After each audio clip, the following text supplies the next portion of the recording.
antropoloog Aet Annist.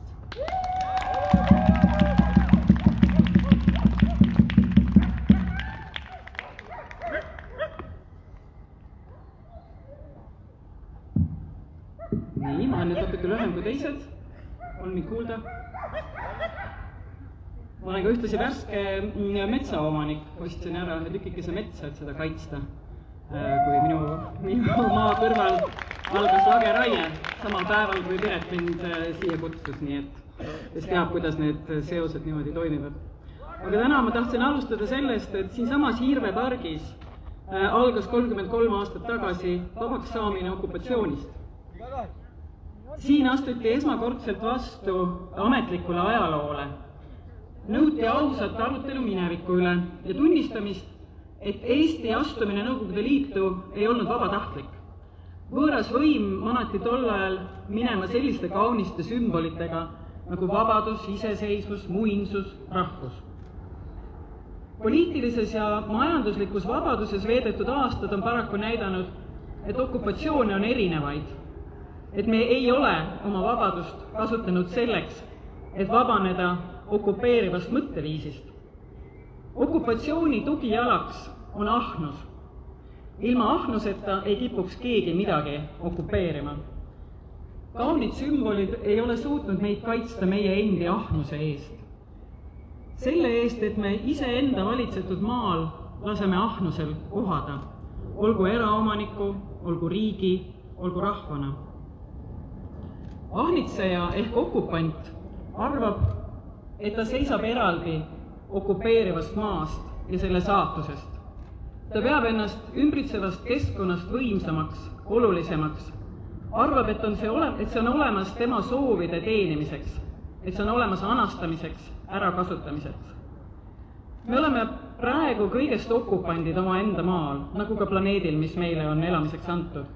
Me tõlgime elukeskkonnad tihumeetriteks, laseme puu järel variseda, saekaatritesse ja pelletitehastesse veereda.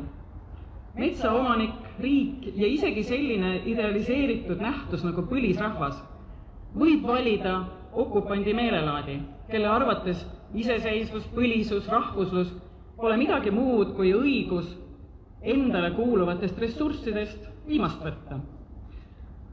Oleks muidugi uhke, kui me saaksime täna tuua avalikkuse ette samasuguseid salaprotokolle nagu 33 aastat tagasi. Salaprotokolle, millega keegi kusagil reeturlikult Eesti maad ja metsad kellelegi maha parseldas. Kuigi ka need võivad olemas olla, jumal seda teab. Pole siin enam tegemist millegi nii mustvalgega nagu tol ajal. See mõtteviis on nüüd meie endi peades. Kasus, mida me usume saavat looduses ja ükskõiksuses, mida me kõik nii kasu saajad kui kõrvaltvaatajad tunneme nende vastu, kes saavad kahju. Kerge on olla ükskõikne metsata jäänud ligimeste suhtes. Kerge on olla ükskõikne, sest mida on palgi, puidu kõrval väärt tühise, seenelise, marjulise huvi, metsaimetleja huvi või näiteks ka tulevases kliimamuudetud ja eluvaeses maailmas elama pidava inimese huvi. Ammugi veel linnu huvi, kitse huvi, metssea huvi, põrnika huvi, puu huvi, sambla huvi või vee huvi. Tegelikult ei olegi oluline, kas meie ükskõiksust keskkonna olukorra suhtes toetab seadus või selle augud, juriidiline korrektsus või korruptsioon. Fakt, et me oleme sedavõrd ükskõiksed, näitab, kui vähe me arvame end sõltuvat, anastatud, lagastatud keskkonna hea käekäigust.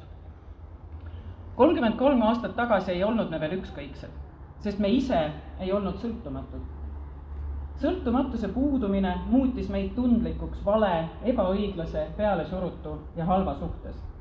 Ometi ei osanud me valida või ei lastud meil valida teed, mis oleks aidanud meid vabaks, mitte ainult okupantidest, vaid vabaks ka okupeerivast, koloniseerivast mõtteviisist. Meie tänane reaalsus on lageraietega hävitatud silmapiirid, meie laste tulevikuks on saanud puupõllud ja hävitatud liigirikkus. Meie vabadusest on saanud vaid õigustus riikluse, põlisuse, rahvusluse sildi all jätkata lagastavat ja hävitavat okupeerimist. Täna ja siin kinnitame aga, et hoidvat riiki ja ühiskonda saab ka nüüd veel looma hakata. On võimalik luua vaba ühiskonda, kus normiks on elada ja tegutseda end ümbritsevat tajudes, kaasa tundes ja vastastikust sõltuvust mõistes.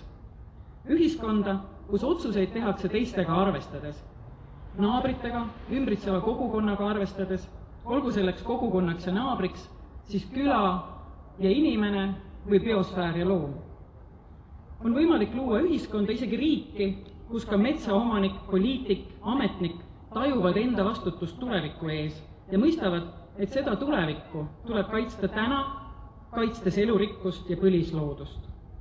33 aastat tagasi nõudis Molotov-Ribbentropi salaprotokollide avalikustamise Eesti grupp ausat arutelu mineviku üle ja inimsuse vastaste kuritegude hukkamõistmist. Täna nõuame siin, et igal tasandil, poliitilisel, majanduslikul, kogukondlikul, teaduslikul, algaks aus arutelu tuleviku üle ning nõuame jätkusuutmatu metsa- ja keskkonnapoliitika hukkamõistu. Ükskord võidab loodus niikuinii ja meil oleks arukas olla tema poolel. Ma tänan.